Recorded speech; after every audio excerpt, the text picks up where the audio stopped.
నా రీసెంట్గా ఐటీ ఫీల్డ్లో జాబ్ వచ్చింది 4 LPA. Any guide lines from your side?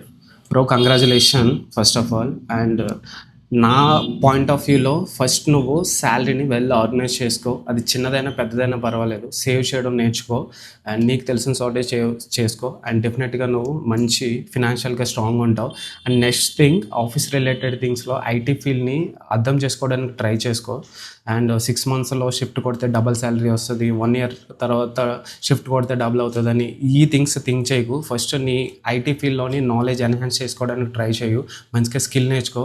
As a ఫ్రెషర్గా ఉన్నప్పుడు నీకు కాలేజ్ మైండ్ సెట్ ఉంటుంది, but IT field mind set రావాలంటే కంపల్సరీ నువ్వు ప్రతి దాంట్లో ఇన్వాల్వ్ అవుతేనే నువ్వు నేర్చుకోగలవు. ప్రాజెక్ట్ స్ట్రాటజీస్ కానీ ఎలా వర్క్ అవుతాయి ఎంతను అవి నేర్చుకో. మంచిగా స్టాండర్డ్గా అట్లీస్ట్ ఒక 2 years చేయు. నీకు కంఫర్ట్ ఉంటే ఇంకా ఎక్కువ ఇయర్స్ చేయు.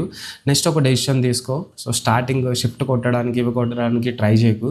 And more over knowledge enhance చేసుకో. చాలా కంపెనీస్ మంచి ఆపర్చునిటీస్ ఇస్తాయి నాలెడ్జ్ ఎన్హాన్స్ చేసుకోవడానికి. సో టైం వేస్ట్ చేయకుండా యాజ్ అ ఫ్రెషర్గా ఉన్నప్పుడే మంచిగా అన్ని విషయాలు నేర్చుకోవడానికి ట్రై చేయు. సో డెఫినెట్గా మంచి పొజిషన్లో ఉంటావు ఒక 2 to 3 yearsలోనే.